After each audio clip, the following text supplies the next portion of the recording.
वस्तु सुंदर नहीं होती, ध्यान रखना। इसलिए हमको विचार करना है। ऐसे समाज में तमाम बगुले हैं जो सुंदर बनकर आ जाएंगे, आपके हितैषी बन जाएंगे, लेकिन सत्यता ये कि आपके हृदय में बैठ के हृदय के टुकड़े टुकड़े कर देंगे।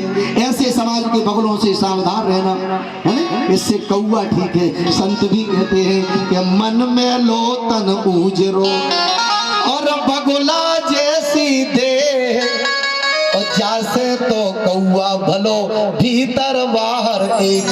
कौआ कौन है? हमारा दुश्मन। हमें पता है कि सामने वाला हमारा दुश्मन है, हम उससे सचेत रहेंगे। और बगुला कौन है? हमारा कपटी मित्र जो हमारे साथ में बैठ करके हमारे घर में आकर हमारे घर में तोड़ फोड़ करता है, हमारे हृदय को काट देता है। ऐसे समाज के बगुलों से हमें सावधान रहने की आवश्यकता है। बिल्कुल सावधान रहिए। बगुला से कौआ ठीक है, यानी मित्र से शत्रु ठीक है, लेकिन हमें कम से कम पता तो है कि ये शत्रु है और हमारा मित्र हमको स्वयं को काट देता है। महाराज बगुला सामने आ गया और जैसे ही बगुला सामने आया, भगवान को निगलना चाहता है। परमात्मा ने उसकी दोनों चोंचों को पकड़ा और हाथ से ऐसे चीर दिया जैसे हम लोग गन्ना को बीच में से चीर देते हैं। बीच में से चीरा, बकासुर का प्राणांत हो गया है। बोलिए गोविंद भगवान की। बकासुर को मार दिया। अच्छा, अब जैसे ही बकासुर मरा, एक अघासुर नाम का दैत्य था। अघासुर और अघ माने पाप और असुर सुर, बहुत बड़ा समूह था पाप का। पाप ही पाप था। महाराज ग्वाल वालों ने देखा तो ग्वाल वालों ने देखा कि अजगर की तरह बना है, अजगर के रूप में रहता था। तो ग्वाल वालों ने सामने से देखा कि तो ऐसे लग रहा है जैसे सर्प हो, लेकिन ना हिलता है, ना डुलता है, ना चलता है। कैसे माने कि सर्प? ऐसा लगता है कि गुफा है। बालकों ने विचार किया तालियां बजाएं। अगर सर्प होगा तो ताली बजाने से भाग जाएगा, और सर्प नहीं होगा, गुफा होगी तो हम सब प्रवेश कर जाएंगे, है ना। आप लोग जैसे पढ़ने वाले बच्चे लोग बैठे हैं, पढ़ने वाले स्कूल में जाते हैं, स्कूल में झंडा वंदन होता है, तालियां बजाते हैं। क्यों बजाई जाती है पता है? ताली बजाने का मतलब क्या है शायद पता नहीं। केवल ये कि झंडा का सम्मान करके ताली बजा रहा नहीं। ताली बजाते हैं जब हमारा राष्ट्र ध्वज फहराया जाता है, तो हम गड़गड़ाहट के साथ में तालियां बजाते हैं और तालियों की आवाज से देश के दुश्मनों को संदेश देते हैं, अरे देश के दुश्मनों सावधान हो जाओ, भारत का हर नागरिक जाग रहा है। तालियों की गड़गड़ाहट से उस पाप को भगा देते हैं। ये तालियों से पाप भाग जाता है, इसलिए हम तालियां बजाते हैं। बालकों ने तालियां बजाई। अगर सर्प होगा तो भाग जाएगा, और सर्प नहीं होगा, गुफा होगी तो हम प्रवेश कर जाएंगे। महाराज वो नहीं भागा, सब ग्वाल वाल अंदर पहुंच गए। और जैसे ही ग्वाल वाल अंदर पहुंचे, कन्हैया तो कुछ विचार ही नहीं कर पाए। अब तो कन्हैया ने विचार किया कि क्या करें, जब सभी चले गए अब हमको भी जाना है। कन्हैया अंदर पहुंचे और जैसे ही कन्हैया उसके मुख में पहुंचे, उसने अपना मुख बंद कर लिया। अब जितने बालक थे सब मृत हो गए। कन्हैया ने अमृत में दृष्टि डाली, सबको जीवित कर दिया। विचार किया इसका काम तमाम करना है। खड़े होकर के कन्हैया ने अपने शरीर को ऐसा फुलाया कि उसकी सांस निकलना बंद हो गया। सांस रुकी और नेत्रों के माध्यम से उसके प्राण निकल गए हैं। बोले वृंदावन बिहारी लाल की। अब तमाम बालक उसके लाने गुफा के रूप में प्रवेश काम करें। कभी कान से जाए तो मुख से निकले, मुख से जाए तो नाक से निकले, नाक से जाए तो मुंह से निकले। ऐसे महीनों उस गुफा का काम करते रहे। वो सर्प की गुफा बन गई। मेरे गोविंद ने सबको जीवित कर दिया। ऐसे गोपाल जी और अपनी नाना प्रकार की लीलाएं भैया वहां पर करने लगे हैं। और जैसे ही लीलाएं कर रहे थे, भगवान की लीला के लाने ब्रह्मा जी ने देखा, सो ब्रह्मा जी को मोह हो गया। ब्रह्मा जी ने विचार किया, बताओ छोटो से नंद को लाला ऐसी लीलाएं कर रहा है, चलो हम भी जाके परीक्षा करें कि ये लीला कर कैसे रहा है। परीक्षा करने के उद्देश्य से तो मन बना लिया। सुखदेव जी महाराज कहते हैं, राजन एक दिन की बात है, मैं तुम्हें ब्रह्मा जी के मोह को सुनाता हूं कि साधु पृष्ठम महाभाग त्वया भगवतोत्तमा यन्योतनयसी ससो शरणवन्नपि कथां मोहो।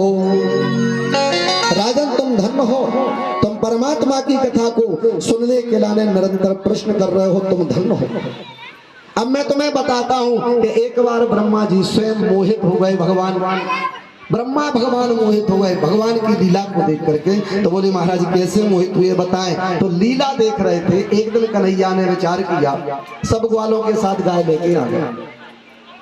कन्हैया ने कहा आज हम गोट मनाते हैं, सब लोग गोल बैठ जाओ। अब ग्वाल क्या जाने गोट क्या होती है। बोले महाराज गोट क्या होती है कन्हैया। बोले ये है अपना अपना भोजन सब एक दूसरे में बांटो। अच्छा इससे क्या सिद्ध होगा। तो देखो कन्हैया ने मन बनाया कि हमारे सखा कोई तो चटनी से खाते हैं, कोई नमक से खाते हैं, कोई रूखी रोटी खाते हैं, कोई प्याज से रोटी खाते हैं और मैं माखन मिश्री खाता हूँ। आज इनकी रूखी रोटी, चटनी वाली रोटी, प्याज की रोटी, नमक की रोटी तो मैं खाऊं और अपना 56 भोग अपने सखाओं को खिलाऊं। इनको मित्र कहते हैं। जो मित्र अगर वास्तव में किसी की मित्रता में दुख में दुखी हो, सुख में भलाई होगा, लेकिन दुख में अगर साथ दे वो सच्चा मित्र होता है। अच्छा और सुख में ही रहा हो दुख में नहीं रहा तो ऐसा मित्र नहीं, ये कपटी मित्र होते हैं। हमारे एक दृष्टांत आता है कि 2 मित्र ऐसे थे कि ना तो उसने कभी उनकी मदद कर पाई ना उनने उनकी। मित्रता बहुत गहरी थी। अब जब धीरे धीरे बड़े हो गए तो दोनों खेती करने लगे। अब एक समय की बात है कि दोनों के खेत से गेहूं तैयार होगा तो गेहूं की थ्रेसिंग करवाई। एक मित्र का ढेर इधर लगा, एक का ढेर इधर लगा। तो एक मित्र ने अपने दूसरे मित्र से कहा कि भैया एक काम करो। बोले क्या। तुम घर जाओ भोजन करके आ जाओ, तब तक मैं खलिहान देखूंगा। तो वो मित्र तो चला गया। अब इस मित्र ने विचार किया कि देखो मेरे पास तो एक लड़का है, ये मित्र के 4 बच्चे हैं, मुझसे ज्यादा अन्न की आवश्यकता ऐसे है, इतना स्वाभिमानी है, मांग सकता नहीं, ले नहीं सकता। तो उसने एक तस्सल उठाया 20 किलो का और उठा करके 20 तस्सल अपने ढेर में से उसके ढेर में डाला। अच्छा देखो कितना स्वाभिमानी। ना तो जो मित्र आया तो ना बताया, ना उससे पूछा ना कुछ कहा। पता है कि अगर पूछूंगा कहूंगा तो ये लेगा ना, गुप्त नहीं डालता। अब वो मित्र भोजन करके आ गया तो उस मित्र ने कहा भैया मैं तो भोजन करके आ गया, तुम चले जाओ, आप भी भोजन करो।